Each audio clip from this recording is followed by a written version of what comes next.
to choose foreign language, I will choose Arabic. اللغة العربية. I study in Cairo in Al-Azhar Sharif. But it's okay, I'll try to deliver to you.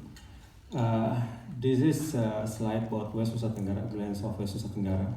We have 280 islands with two main islands, Lombok and Sumbawa. Yes, and fact and data. Yes, this is our demographic structure. And it will be projected by 2030 that our productive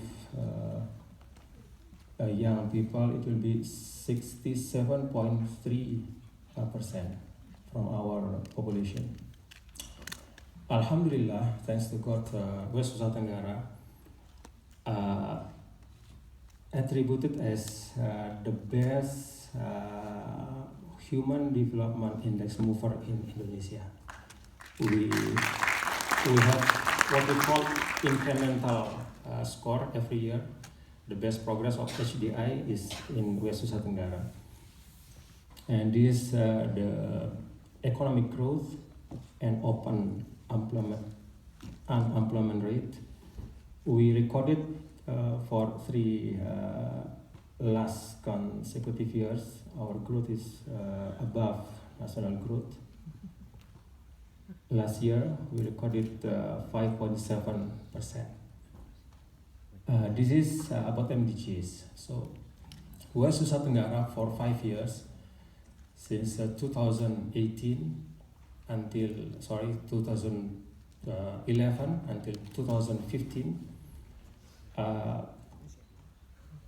recorded best implementation of MDGs in Indonesia. The slide shows some of our steps in West Nusa Tenggara. In that,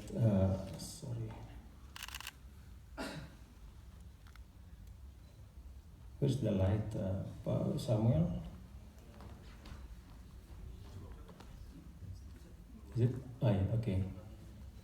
This is challenges, and after treatment, this is what we achieve. For an example, the number of illiterates before MDGs, it was 12.8%. And after MDGs, the illiterate remained 2.5%. It is, Alhamdulillah, a good achievement of West Nusa Tenggara. Not my achievement, the achievement of people of West Nusa Tenggara. Yes, this is some of our priority programs in West Nusa Tenggara. We have social development, economic development, and one of our core business in West Nusa Tenggara is tourism. And recently we create a new segment of tourism. We call it halal tourism. And Alhamdulillah, it contributes on increasing the number of tourism. Our president has a target by 2019, 20 million tourists. And Alhamdulillah, West Nusa Tenggara, we record always among 3 top growth every year with Yogyakarta and Bali. In 1 year we are number 1, and the other year we are number 2 or number 3. It's very good progress in West Nusa Tenggara according to tourism. In 2008, our tourists was 500,000, and last year it is 3.2 million visitors. Alhamdulillah. This is the portrait of education in West Nusa Tenggara, Alhamdulillah. This is what we did facing the challenge infant mortality rate. Alhamdulillah, the rate decreased, and the maternal mortality rate also decreased. We have a special program launched by 2015 in collaboration with our universities in West Nusa Tenggara, with 18 universities and academy. We call the program ASHAR. ASHAR is abbreviation of Aksi Mahasiswa untuk 1000 Hari Pertama Kehidupan. student action for the first 1,000 days of life. So our students, they go to village mentoring pregnant mom and teach them how to raise their kids, their baby. This is some example of young people in West Nusa Tenggara who has a very good contribution for West Nusa Tenggara. Nasrin Mukhtar, a very inspiring entrepreneur. Aisyah Odis, she initiated Bank Sampah NTB Mandiri, who has been internationally well known with professional system. We have Tuan Guru Hasanen Juaini. He is from Pesantren, but he is a very progressive one. He got Kalpatar winner, and before he got Asoka Award from Thailand or Vietnam. Yeah.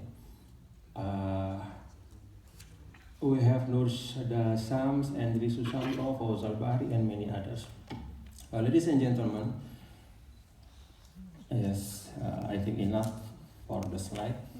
But I want to share with you, I think after those slides, we have same conclusion that there is a transformation in West Nusa Tenggara.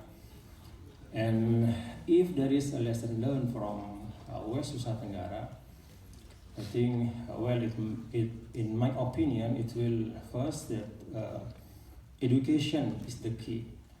Education is the key. I strongly believe that education is the best tool for vertical mobility for everyone.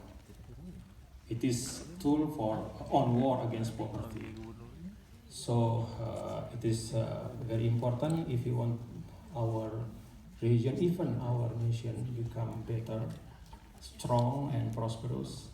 It is important for us to give priority for education.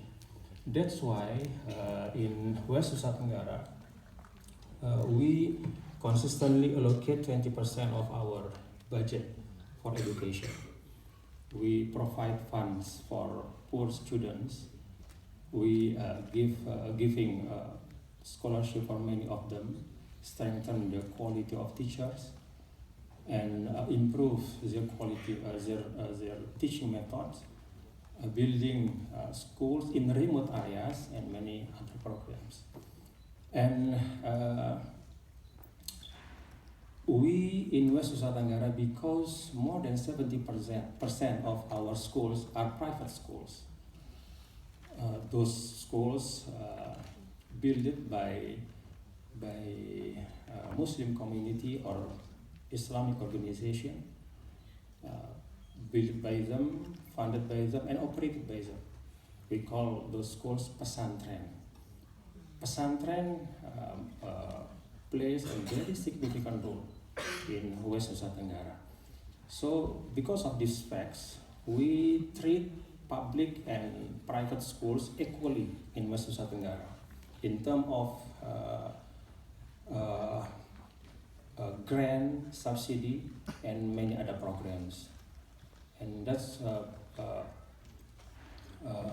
because of that, we can see that the illiterate, as the slide shows, the illiterate number is decreased from 12.8 to 2.5%. Second, I think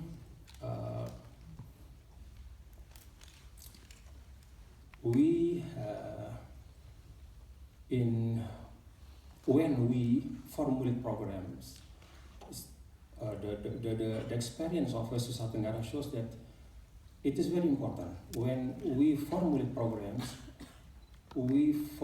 programs where young people can involve actively, playing significant role. Their number, as the slide shows, is big, so their role should be big too. That's why when we, for an example, when we launch literacy program, we build a cooperation with universities. I sign agreement with our universities.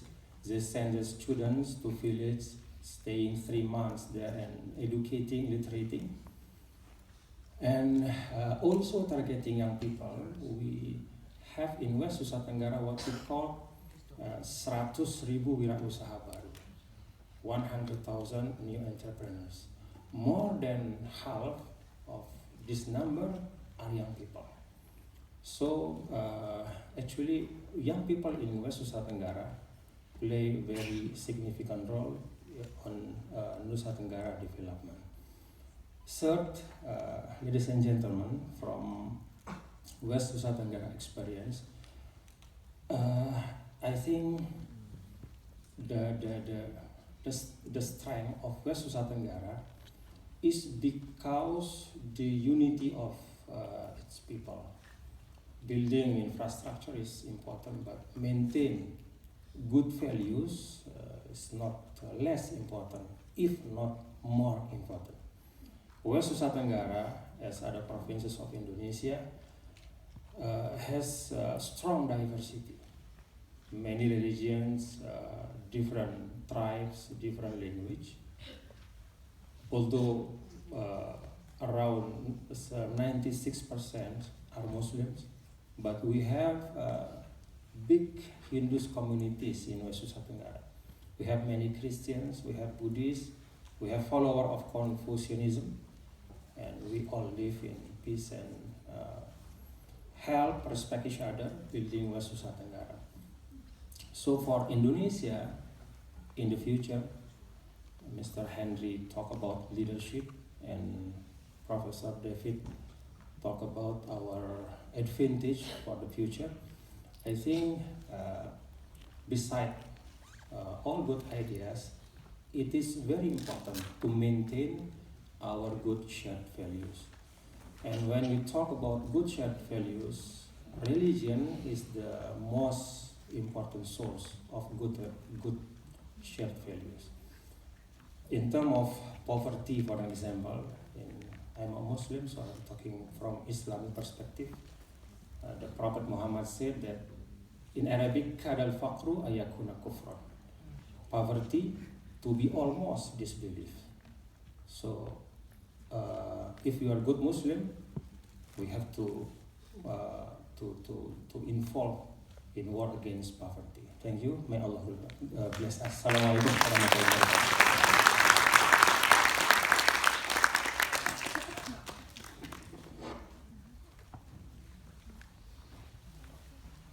Thank you, Gubernur, for the presentations. It's wonderful progress happening in your province. So now, let's move on to Q&A with myself first as moderators. So what I'm going to do is I'm going to give one question for each panelist, and then afterwards I'll give one general question to be answered by everyone.